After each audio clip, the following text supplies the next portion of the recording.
The rich, dark walls of my father's study felt like they were closing in around me.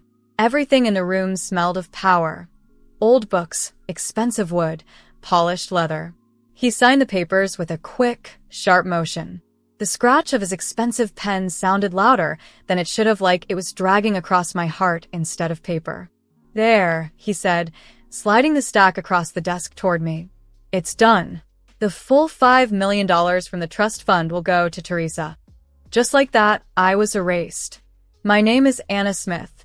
I'm 30 years old, and today my family decided I was no longer one of them.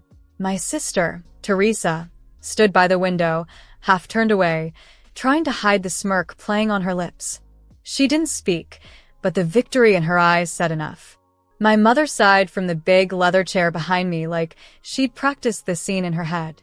"If only you had followed a more traditional path, Anna. If you had just gone to law school like Teresa.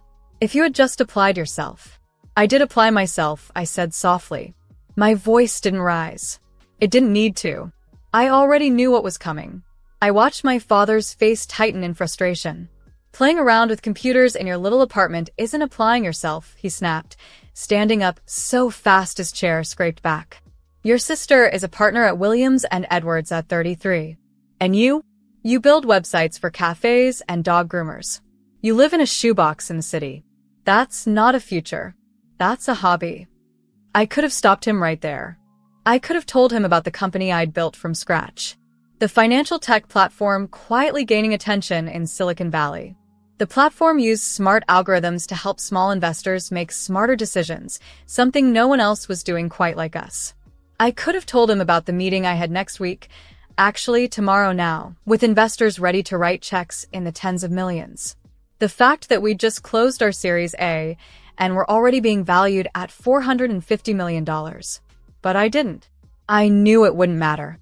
My parents only saw success if it came in a tailored suit and a corner office.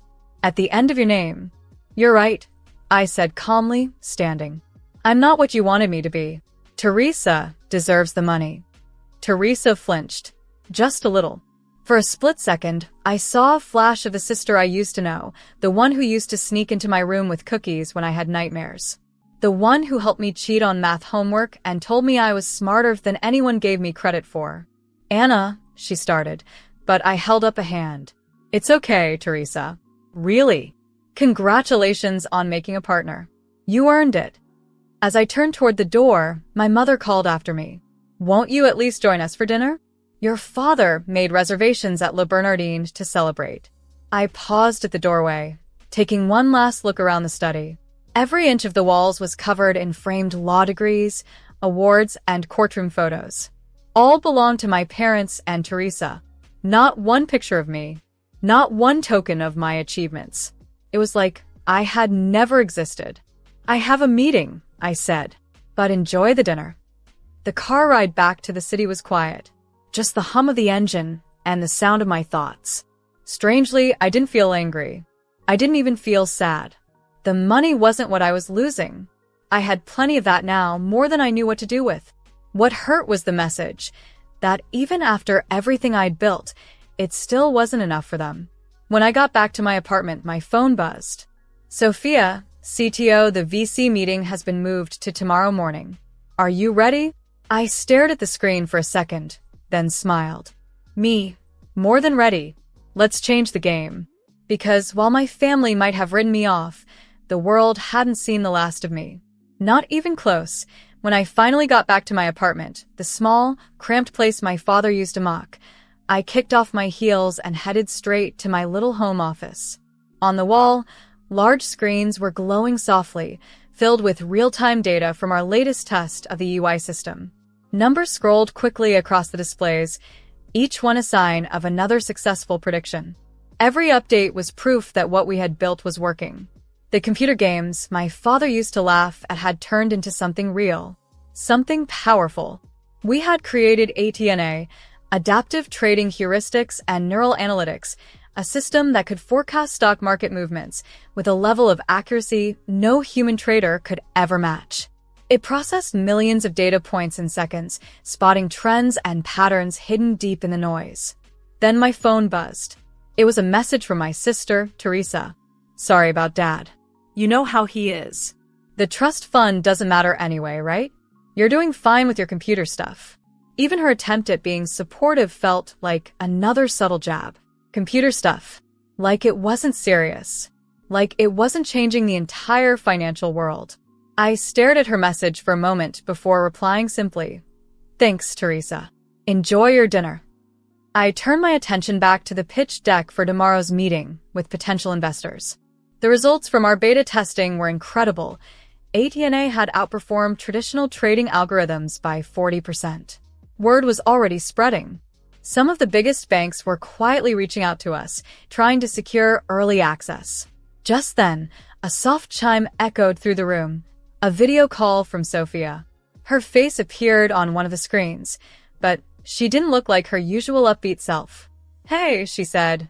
"How'd it go with the family?" I sighed and ran my fingers through my hair.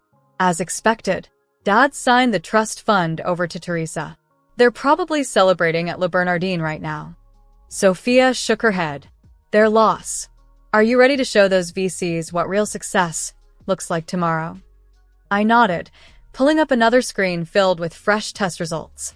Actually, I've been thinking, what if we don't take the VC money? Sophia blinked. Wait, what? Anna, this is a $21 million investment we're talking about. Out of $450 million valuation. That's the problem, I said, sitting up straighter. That's small thinking. Look at these results. We're ahead of the curve. We could go public in a year. If we take their money now, we give up control. But if we wait, we can build something massive. On our terms. Sophia went silent, absorbing it all. Then slowly, a grin spread across her face. You don't want a company. You want an empire. I smiled back. Not just an empire. I want to build something even my father can't ignore. Something that makes the entire financial world take notice. Sophia laughed. You know he's a corporate lawyer, right? If this tech is that groundbreaking, wouldn't he have heard about it already? I shook my head. Sophia, the man still uses a BlackBerry. He thinks coding is what you learn in a weekend class at a community center. He's never even asked what I actually do. And now, it's too late. Well, she said firmly, his loss. So what's the plan? Cancel tomorrow's pitch. No, I said, an idea sparking. We go. But instead of asking for money, we propose partnerships. We don't need their capital. We need access to their networks. If they open the right doors, we'll grow even faster. On our terms. 5 months later, everything had changed. I stood in the center of our brand new office in downtown Manhattan. The space was sleek and modern, full of light from floor-to-ceiling windows that looked out over the financial district. It was poetic. The very institutions that once dismissed ideas like mine were now eagerly waiting for our tech to launch. Our engineers were heads down, working through the final testing phase of ATNA. The energy in the room buzzed with focus and anticipation. Anna, Sophia called from across the room. You need to see this. I walked over, coffee in hand, and looked at her screen. The newest simulation results were in, and they were beyond anything we had imagined. Even in our wildest dreams, we never expected this. Athena wasn't just predicting market movements anymore. It was recognizing the events that caused those movements before they happened. I leaned in closer to the glowing data on Sophia's screen, my heartbeat quickening. Is this real? I asked, squinting to double-check the numbers. Sophia nodded, her eyes practically glowing with excitement. Triple verified. Athena picked up patterns from social media posts, breaking news, and subtle shifts in trading behavior. It predicted the Morgan Stanley merger announcement 3 days before it went public. If this had been live trading, I whispered. We'd have made billions, Sophia finished, voice filled with awe. I rubbed my temples, trying to absorb the gravity of it. Did we run this past compliance? That's the best part, she said, pulling up another screen with a swipe. We did. Everything is clean. Athena doesn't use any insider info. All it does is connect publicly available dots, just way better than any human ever could. Right then, my phone buzzed. It was Teresa. Hey sis. Long time. Parents are worried. Dad says your old number doesn't work. Is everything okay? I couldn't help but smile at the irony. Of course, that number didn't work. We had moved out of that tiny apartment months ago. We now operated out of a brand new $55 million office tower, just 6 blocks from Wall Street. But in my family's minds, I was still playing with computers in a shoebox apartment. I'm fine.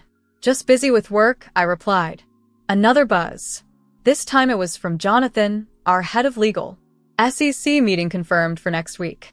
They're interested in your compliance framework. Interested was an understatement. The moment whispers started about our AI-powered trading system, the SEC had reached out, practically begging for a meeting. They wanted to understand Athena before it made waves in the financial world, and honestly, that was a smart move. Just then, Miss Smith, our receptionist, buzzed through the intercom. Anna, there's a Mr. Williams here to see you. Says he's from Williams and Edwards. My heart jumped. Williams and Edwards. That was Teresa's law firm, one of the biggest corporate firms in New York. Send him in, I said, straightening my blazer and mentally preparing myself. Mason Williams himself stepped through the door. Senior partner. Polished. Silver hair. Sharp suit. The kind of man my father would trust instantly. The kind of man who usually ignored people like me. Miss Smith, he greeted me with a handshake. Thank you for making the time. I hope you'll forgive the surprise visit. Of course, I said, gesturing to the chair across from me. Though I'm curious. How did you even hear about Athena? He smiled, all charm and poise. Let's just say our clients in the financial world are very curious about your work. They asked us to explore possible partnerships. Does my sister know you're here? I asked with a raised eyebrow. His smile froze just for a second. Teresa? No, this is a confidential visit. Though I must admit, I was surprised to learn you're her sister. She's never mentioned you. I gave him a half smile. Let me guess, she never told you she has a sister who plays with computers. He had the grace to look a little embarrassed. She doesn't talk about me much at all. I added, my voice calm. Before the awkward silence could stretch, Sophia popped her head into the room, tablet in hand. Anna, sorry to interrupt, but Goldman Sachs is here for their demo. Williams's expression changed instantly. At the mention of Goldman Sachs, I could almost see him reevaluating everything, my work, my value, even my outfit. I stood. Mr. Williams, I appreciate the visit, but I have another meeting to attend. If your firm is interested in future conversations, feel free to go through our legal team. He stood quickly, smoothing down his blazer. Of course. But Miss Smith, whatever Goldman is offering, we can match it. Williams and Edwards represent half the financial giants in this city. We know people. We open doors. I gave a small nod. We'll be in touch. As he walked out, I couldn't help but feel a quiet satisfaction. The same firm that once ignored my existence was now knocking on my door. And not just knocking, they were trying to compete. We weren't just on the radar anymore. We were on the radar, and this was only the beginning. As I walked through the door, a strange sense of satisfaction washed over me. It wasn't about money. Mr. Williams had gotten that part wrong. This was about rewriting the rules of the game. I looked him straight in the eye and said, "It's not about the money, Mr. Williams. It's about changing everything." He didn't reply, but I could tell he understood. After he left, Sophia shot me a look that was partly annoyed, partly amused. "You enjoyed that, didn't you?" she asked, raising an eyebrow. "Maybe just a little," I admitted with a grin. She leaned against the wall, arms crossed. "How long do you think it'll take him to tell Teresa about all this? Considering her firm manages billions in investments?" I shrugged. 10 minutes, tops. Right on cue, my phone buzzed. It was a message from my sister, Anna. "Anna, why didn't you tell me? Mason Williams just walked out of your office, looking like he'd seen a ghost. What exactly are you working on?" I didn't answer. There would be time for explanations and family drama later. For now, we had more important things to do. We were about to give a live demo to one of the biggest names in finance. The Goldman Sachs team was already in our conference room, 5 high-ranking executives in polished suits, trying hard to hide their excitement. Just getting them here had been a huge win. If we could get Goldman on board, it would open every door in the financial world. I stepped to the front of the room and addressed them confidently. "Ladies and gentlemen," I began, "what you're about to see will change how markets work forever. But first, I'll need you to sign these NDAs." The morning of our IPO, I stood in front of the mirror, adjusting the collar of my tailored Chanel suit. Not that my parents would notice. It could have been from any brand, and they wouldn't know the difference. On my desk sat the Wall Street Journal, the front page plastered with our company's headline. ATNA to launch. Biggest tech IPO of the year. Estimated valuation. $900 million. My phone had been buzzing nonstop for days. First Teresa, then my mom, and finally even my father. All their calls and messages went unanswered. They'd all be at the IPO ceremony anyway. Invitations had been sent out weeks ago. "You ready?" Sophia appeared in the doorway. She had traded her usual hoodie and jeans for a sharp, professional suit. "Born ready," I replied, picking up my presentation folder. "How's 8ENA running this morning?" I asked as we walked out together. "Like a dream," she said. "Real-time predictions with 98% accuracy. The trading floor is on fire. Everyone knows this is going to shake the entire market." By the time we arrived at the New York Stock Exchange, a crowd had already formed.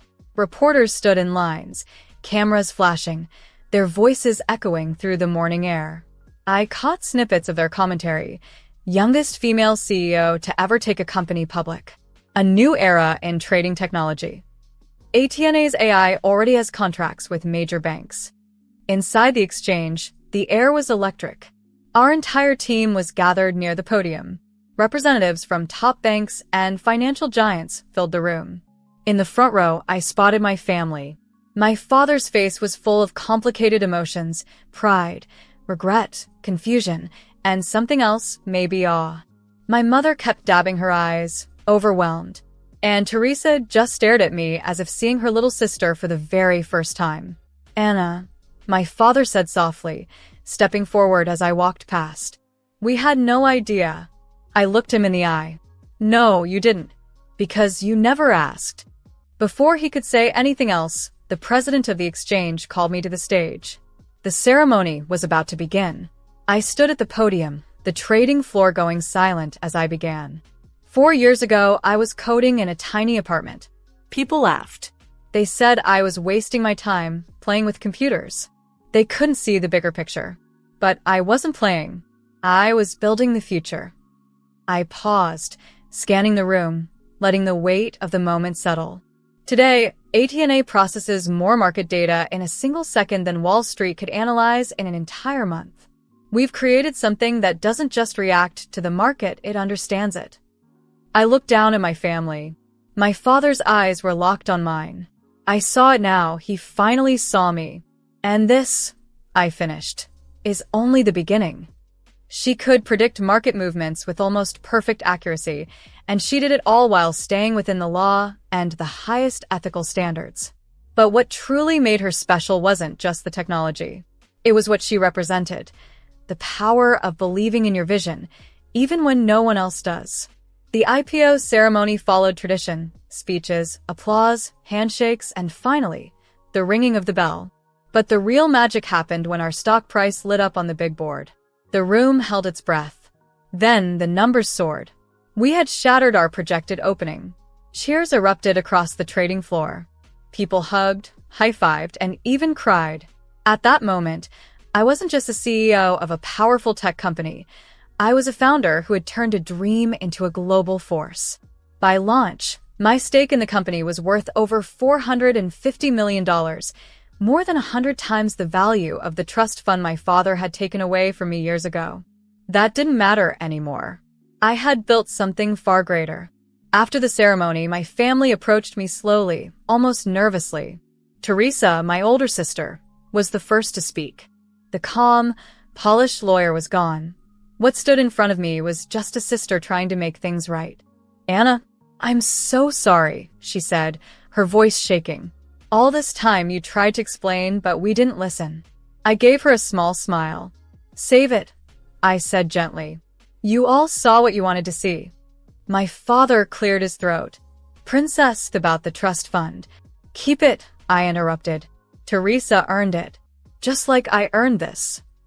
I looked around the room, at Sophia, our brilliant team, and everyone who had believed in the vision when it was just an idea written in code, inside a cramped apartment. Sometimes, I said quietly, the best thing someone can do for you is not believing in you, because proving them wrong makes the wins so much sweeter. But we're family, my mother said softly. We should have supported you. I nodded, turning back to Sophia and our team. You're right, I said. We are family, which is why you're all invited to dinner tonight. I've reserved the private room at Le Brun Arden. I heard it's the perfect place to celebrate success. My father's face twitched with recognition. He remembered that dinner 5 months ago when he dismissed my vision like it was a fantasy. This time, he managed a small, respectful smile. We'd be honored, he said. That evening, as expensive wine flowed and laughter filled the room, I looked around the table and thought about how far we'd come. Every night spent writing code, while they thought I was just playing with computers. Every meeting they brushed off. Every little win that added up to this moment. My phone buzzed under the table. It was a message from Sophia. Sophia, stock closed at double our projected value. You're officially a billionaire. I looked across the room at my father, who was trying, awkwardly but proudly, to explain to his country club friends how his disappointing daughter had just built an empire right under his nose. And that's when I realized something important. Success isn't about proving other people wrong. It's about proving yourself right. Teresa pulled me aside, her tone different now. Humble, sincere. Anna, she said, I need to tell you something. After Mason Williams left your office that day, I started digging. I looked into everything I could find about ATNA. I even started buying stock in every company that partnered with your tech. You believed in me? I asked, raising an eyebrow.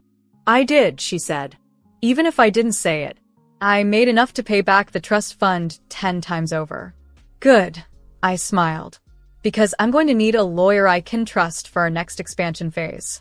Someone who understands both tech and family. Her eyes widened. Wait, are you offering me a job? I'm offering you a chance to be part of something bigger than both of us, I said. So what do you say, sis? Ready to play with computers? The next morning, I walked into the newly renamed 8EGNA Tower. Our logo gleamed at the top of the skyscraper. I passed a young intern sitting in the lobby, typing code during her break. She looked so focused, so full of purpose. She reminded me of myself at the start, back when everyone thought I was just wasting time. Keep at it, I said, stopping beside her. Some of the biggest success stories begin in the smallest apartments. She looked up, and recognition sparked in her eyes. Miss Smith, I read all about you. How you built ATNA from scratch. My parents think I'm crazy for choosing programming over law school. I smiled and nodded. That's what mine thought too. Then I walked away, knowing her story was just beginning, just like mine once did. You have a vision.